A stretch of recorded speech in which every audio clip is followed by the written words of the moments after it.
ചെറിയ ഒരു പടവലങ്ങ തൊലിയെല്ലാം കളഞ്ഞ് ഈ രീതിയിൽ ചെറുതായി അരിഞ്ഞെടുത്ത് നല്ല അടി കട്ടിയുള്ള ഒരു പാത്രത്തിലേക്ക് ഇട്ട് കൊടുത്ത് ലോ ഫ്ലെയിമിൽ ഇട്ടിട്ട് ആദ്യം ഹൈ ഫ്ലെയിമിൽ വെച്ച് ഒന്ന് ആവി കയറി കഴിയുമ്പം ലോ ഫ്ലെയിമിലിട്ട് വളരെ കുറച്ച് വെള്ളം ഒഴിച്ച് മൂടി വെച്ച് വേവിച്ചെടുക്കാം. പടവലങ്ങയിൽ നിന്ന് തന്നെ ധാരാളം വെള്ളം ഇറങ്ങി വരും. മൂടി വെച്ച് വേവിച്ച് ഇടയ്ക്കിടയ്ക്ക് നമ്മളൊന്ന് തുറന്ന് ഇളക്കിയിട്ട് കൊടുക്കണം. ഒരു 5 മിനിറ്റ് കൊണ്ട് തന്നെ പടവലങ്ങ നന്നായിട്ട് വെന്ത് വരും. പടവലങ്ങ വെന്ത് വരുമ്പോഴത്തേക്കും ഇതുപോലെ ഒരു 2 പിടി തേങ്ങ, ഒരു പച്ചമുളക്, ഒരു കഷ്ണം ഇഞ്ചി, ഇതെല്ലാം കൂടി ഒട്ടും വെള്ളം ചേർക്കാതെ ഒന്ന് അരച്ചെടുക്കാം. ഒത്തിരി അരഞ്ഞു പോകരുത്, ഈ രീതിയിലൊന്ന് അരച്ചെടുക്കാം. ഇപ്പോൾ പടവലങ്ങ നന്നായിട്ട് വെന്ത് വന്നിട്ടുണ്ട്.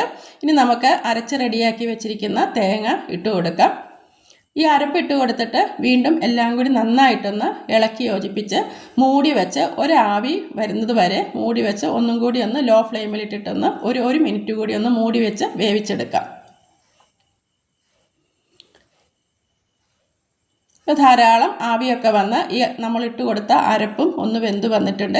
ഇനി നമുക്ക് ഫ്ലെയിം ഓഫ് ആക്കാം. ഫ്ലെയിം ഓഫ് ആക്കിയ ശേഷം അധികം പുളിയില്ലാത്ത തൈര്, ഒരു മീഡിയം പുളിയുള്ള തൈര്, കട്ട തൈര്, കട്ടയെല്ലാം ഉടച്ച ശേഷം നമുക്ക് ഈ പടവലങ്ങയിലേക്ക് ഒഴിച്ചു കൊടുക്കാം. എന്നിട്ട് നല്ലതുപോലെ ഒന്ന് ഇളക്കി യോജിപ്പിച്ച് കൊടുക്കാം.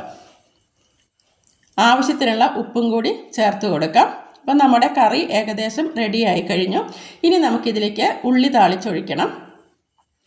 അതിനായിട്ട് ഒരു ചെറിയ ചീഞ്ചട്ടി അടുപ്പത്ത് വെച്ച് ചട്ടി ചൂടാകുമ്പം അതിലേക്ക് വെളിച്ചെണ്ണയാണ് ഒഴിച്ചു കൊടുക്കുന്നത്. വെളിച്ചെണ്ണ ചൂടായിട്ട് വരുമ്പം അതിലേക്ക് ഒരു 1/2 ടീസ്പൂൺ കടുക്, ഒരു നുള്ള ഉലുവ ഇഷ്ടമില്ലാത്തവർ ചേർക്കണ്ട, പിന്നെ ഒരു വറ്റൽമുളക്, ഒരു 8-10 കൊച്ചുള്ളി, ചെറിയ ഉള്ളി, അതൊന്ന് നീളത്തിൽ അരിഞ്ഞിട്ട് കൊടുക്കാം.